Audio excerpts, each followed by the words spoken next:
यशोमती मैया के नंद लाला। साक्षात कुबेर भगवान आए हैं गोकुल को समृद्ध करने हैं। सब विस्तार से बताती हूँ, आप बैठो तो सही। कुबेर महाराज, चलो जोड़ी बनाते हैं।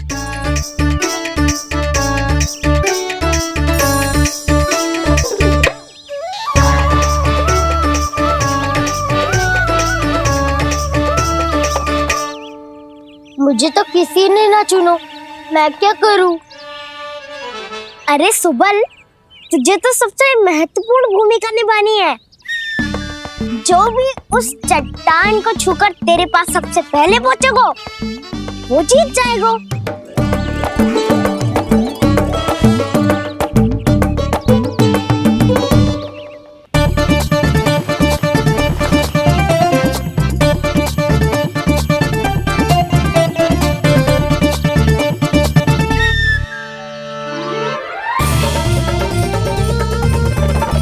आरंभ करो।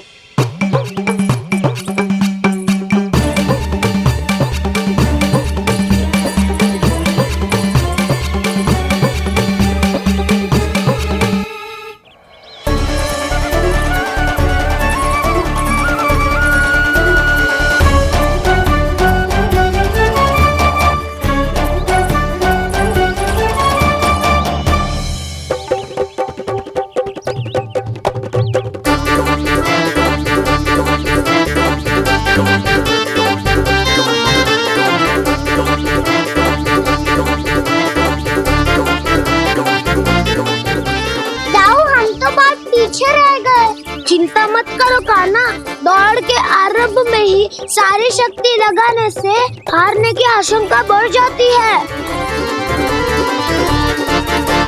देखो वो दोनों थक रहे हैं, यही समय है अपनी गति बढ़ाने का।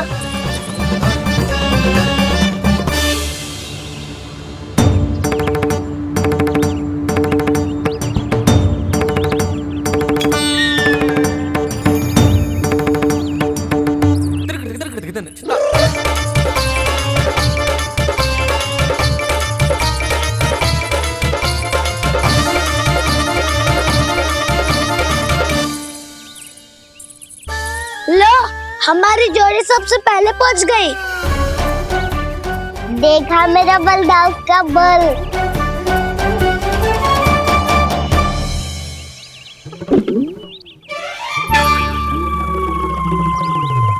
ताऊ, वो देखो।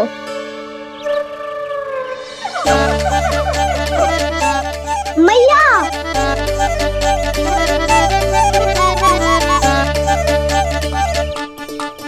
अपने परिवार या अपने सखाओं के साथ या किसी ऐसे व्यक्ति के साथ जिसे उसकी आवश्यकता हो, बांट लेना चाहिए ताकि सबके पास पर्याप्त हो और किसी को भी कछु कमी ना हो, किसी को वस्त्र के बिना रहना ना पड़े, भोजन के बिना सोना ना पड़े।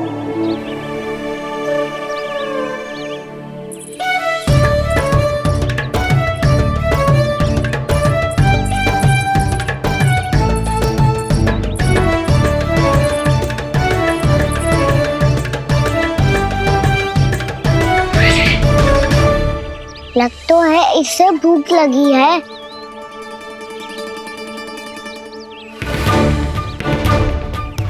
मेरी और क्या देख रहे हो?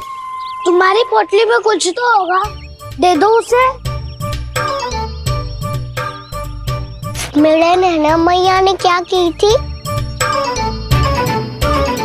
जब हम किसी और को देते हैं ना, उससे अनेक गुना नारायण हमें वापिस कर देते हैं।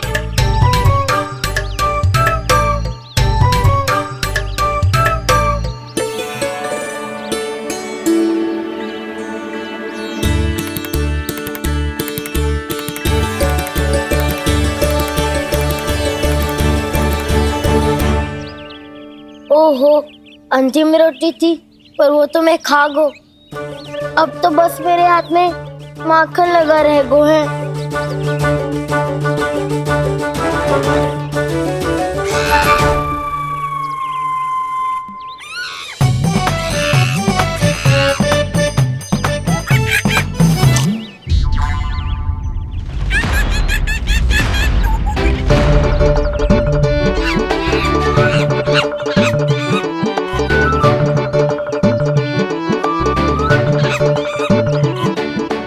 क्षमा करना सखा।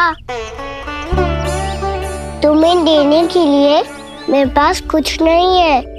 अब आप ही बताओ, कोई 2 गुना मूल्य देगो तो हम शीघ्र ही धनवान बन जाएंगे कि ना? पर कोई 2 गुना मूल्य देगो ही क्यों?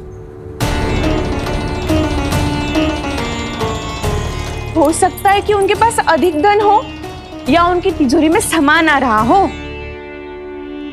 या फिर उन्हें भलाई करने का रोग हो। हमें तो आम खाने से मतलब है ना नंदराज। गुटली किनके, हमें क्या लेना देना। मैंने तो निर्णय ले लिया है कि उसकी सिर्फ मान लोगी। बस नारायण को साक्षी मानकर जब प्रण ही तो लेना है कि सारा का सारा दूध, घी, माखन अब से केवल उन्हीं को देना है मैंने। बस इतनी मांग रखी उसने? हाँ, आपको विश्वास ना हो रहा हो तो गोकुल में किसी से भी पूछ लियो। 2 गुना दाम दियो है परमानंद जी ने, इसीलिए तो सबके सब आनंद के सागर में गोते लगा रहे हैं।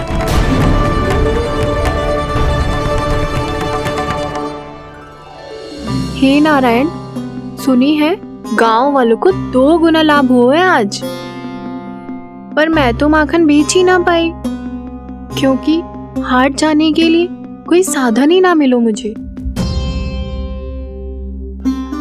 ये नया माखन अभी अभी बनायो है मैंने। प्रतिदिन जो माखन निकालती हूँ सबसे पहले आपको चढ़ाती हूँ, ये सोचकर कि कभी तो आपकी कृपा होगी। पर जाने आपका आशीर्वाद कब मिलेगा मुझे, पर जाने कब आपका आशीर्वाद मिलेगा मुझे। यदि इस बार भी मेरा माखन बेकार हो गयो ना, तो सच्ची कह रही हूँ, कल से भोग में आपको कुछ भी ना चढ़ाऊंगी मैं। कल से भोग में आपको कुछ भी ना चढ़ाऊंगी मैं। कान्हा, मुस्कुरा क्यों रहे हो? वानर महाराज की भूख कैसे मिटानी है पता है मुझे। कैसे? माखन से। पर माखन कहाँ मिलेगा? सावित्री मौसी के घर से। तो क्या तुम फिर से माखन चुराने की सोच रहे हो? डाउन मेरी बात प्रश्न ही नहीं उठता, इसकी अनुमति नहीं दूंगा मैं। गोकुल वासियों को ऐसा वचन देने की अनुमति ना दे सकता मैं। बिना सोचे समझे कैसे वो किसी अपरिचित व्यापारी के शब्दों पर विश्वास कर सकते हैं?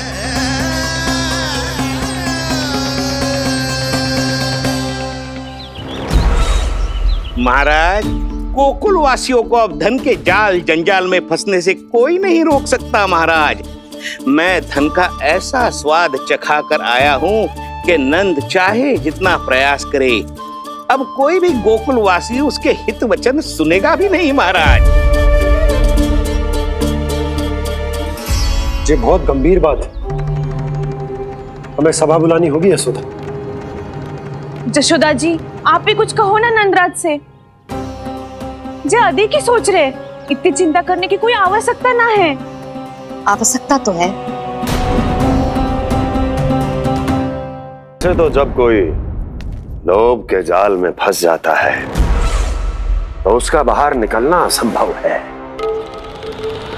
किंतु फिर भी अपनी दृष्टि चौकन्नी रखना और कान गोकुल में होने वाली हर हलचल पर, क्योंकि मैं नहीं चाहता कि उस छलिया विष्णु अवतार का कोई भी छल मेरे मार्ग का रोड़ा बन पाए। अवश्य महाराज।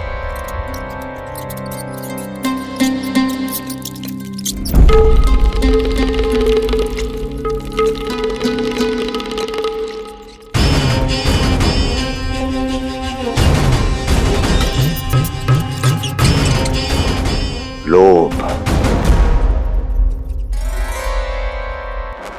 ध्यान रहे परमानंद, गोकुल वासियों पर लोभ का प्रभाव हर बीतते क्षण के साथ बढ़ता चला जाना चाहिए।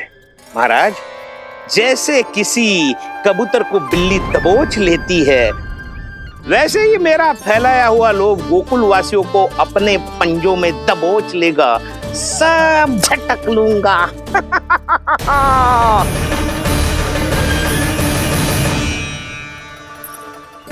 इससे पहले कि माखन पीला पड़ जाए, उसे आंच में तपाकर घी निकाल लेना चाहिए ना, तो पूरा का पूरा माखन बिगड़ जाता है।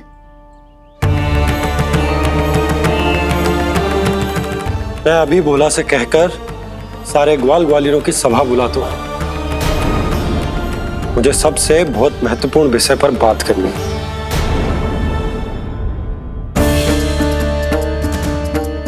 मति भ्रष्ट हो गई थी मेरी, जो यहाँ चली आई। अब कहीं ऐसा ना हो कि मेरा धनवान बनने का स्वप्न धरा का धरा रह जाए। सुलक्षणा, चिंता मत ही करो। अरे हम सबसे पहले तो वे अन्न के बारे में सोचते हैं। वे गोकुल वासियों को लोभ के फेर में कछु अनुचित ना करने देंगे। कहा ना मैंने, तुम्हें कुछ भी अनुचित करने नहीं दूंगा। दाऊ हूँ तुम्हारा। हाँ तो अनुचित बात करने देना दाऊ। पर मैं तो भलाई करना चाहता हूँ। भलाई? किसी की अनुमति या सहमति के बिना उसके यहाँ चोरी चुप के माखन खा लेना भलाई नहीं, चोरी कहलाती है। सखाओ, तुम ही बताओ, किसी भूखे प्राणी के लिए भोजन की व्यवस्था करना क्या तो है? भलाई। पड़े पड़े माखन सड़ने के स्थान पर किसी का पेट भरे, वो क्या तो है? भलाई। किसी की मन की इच्छा पूरी करना क्या हो तो है? भलाई। ठहरो ठहरो, चोरी करके किसकी मन की इच्छा पूरी करोगे तुम?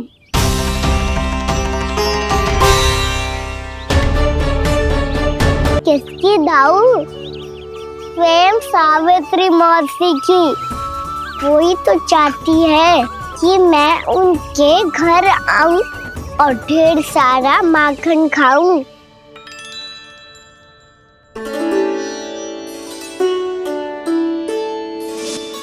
तो फिर अगला घर आपका। क्षण भर तो ऐसा लगो जैसे कान्हा ने मेरे मन की इच्छा सुन ली हो। वैसे कितना अच्छा हो तो यदि सुन ही ले तो। तुम्हारे कहने का अर्थ है कि सावित्री मौसी चाहती थी कि तुम उनके घर भी जाओ, जैसे जानकी के घर गए थे। ये बात तो उन्होंने मैया के सामने भी कही थी कि मैं उनके घर जाऊं। ये तो उनका सौभाग्य होएगा। किसी का सौभाग्य बिगाड़ते इतने बुरे ना है हम। ये बात तो सही कही है। मुझे भी कुछ अनुचित ना लगता है इसमें। तुम तो सत्यवादी हो मधुमंगल, तुम्हें क्या लगता है? अब बोल भी दो, वानर महाराज भूखे हैं। वानर महाराज से अधिक भूखा तो मुझे तू लग रहे हो। यदि कान्हा सच्ची में जैसा वानर महाराज की भूख मिटाने के लिए और सावित्री मौसी की इच्छा पूरी करने के लिए कर रहा है, तो दादी के सीख के अनुसार मुझे इसमें कछु अनुचित ना लगता। पक्का हम सच में चोरी नहीं भलाई करने जा रहे हैं। सही कहा दाऊ। यदि भूखे असहाय वानर महाराज का पेट भरोगे तो इसका असली पुण्य तो सावित्री मौसी को ही मिलेगा। इसका अर्थ तो ये हुआ कि कान्हा सावित्री मौसी का घर माखन चुराने नहीं जाएगा, बल्कि उसे दुगना कर देगा। बात तो सही है, तो फिर मैं तुम्हें नहीं रोकूंगा।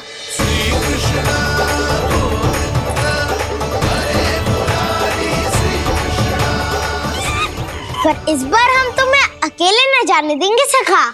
हाँ, हमें भी पुण्य अर्जित करना है और माखन भी।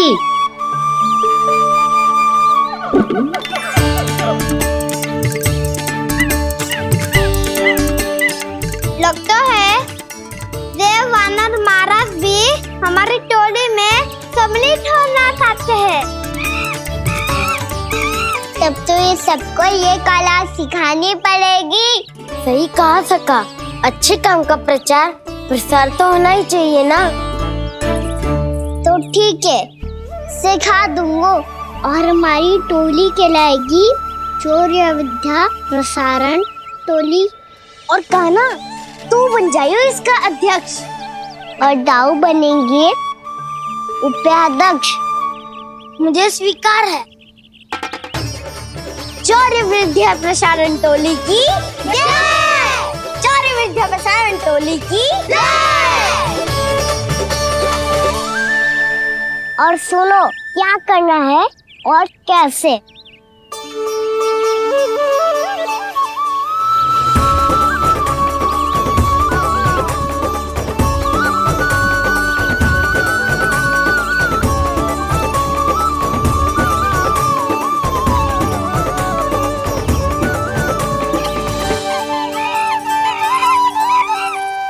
आया कन्हैया रे आया रे माखन का चोर, रोके रुके ना ये सरपट लगाता है दौड़। तुम सब बाहर छुप जाओ, मैं भीतर देखता हूँ। ना ध्वनि कोई हो ना पता कुछ लगे, आए चुपके से ग्वालों की टोली। चाहे कितना बचाओ छिपाओ कहीं, सारा मक्खन ये कर जाए खाली। मुख से तो लगता है सरल ये बड़ा भीतर से चंचल ये छल से भरा है ये नटखट बड़ा चिच्चोर।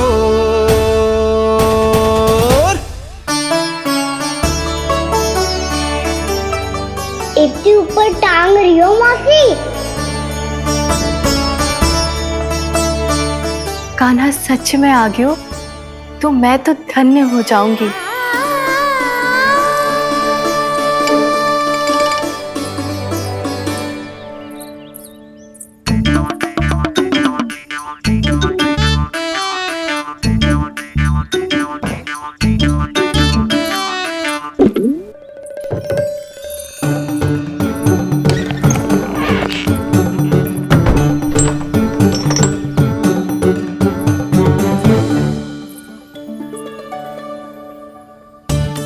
मन तो करता है सारा दूध दही माखन उसे बुलाकर अपने हाथों से खिला दूं। मुझे बुलाना भी चाहती हो और अनजाने में मेरे लिए कठिनाई भी बढ़ा रही हो। पर मेरे यहाँ क्यों आएगा कान्हा? इससे अच्छा तो यही होगा कि कल माखन बेचने के लिए कहीं से सकट का प्रबंध कर लूं।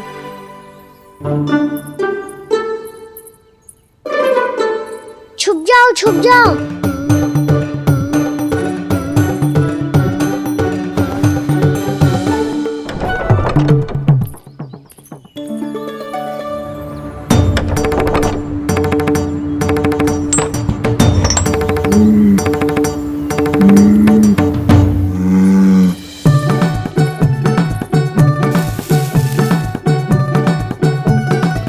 वैसे भी वो ठहरा राजकुमार, एक साधारण गोपी के यहाँ का माखन काहे खाएगो।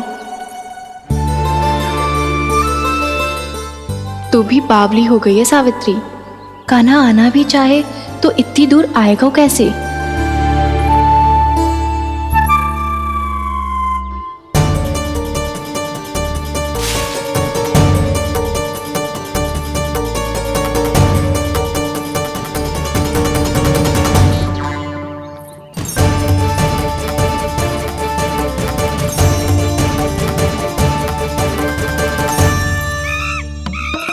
ओ मैया,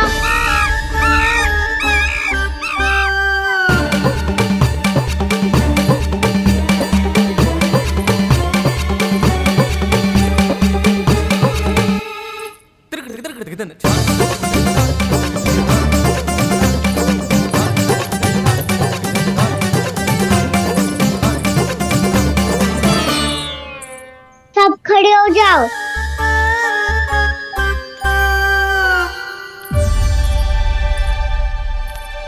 सच्ची मैं भी कितनी बावली हो गई हूँ ना।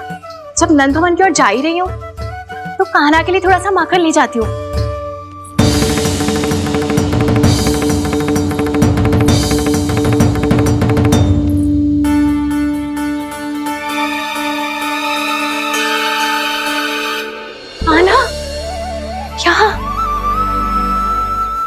स्वप्न है या फिर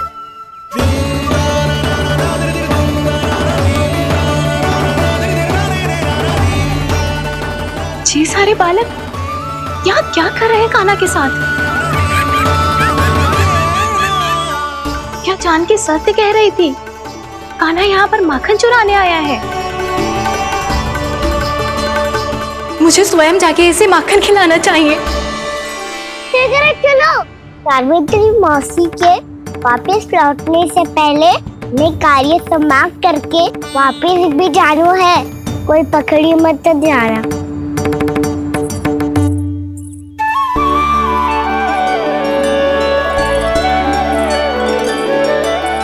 ये मुझे देख के भागो तो ना, ये जो कर रहा है, जैसे कर रहा है, मुझे करने देना चाहिए।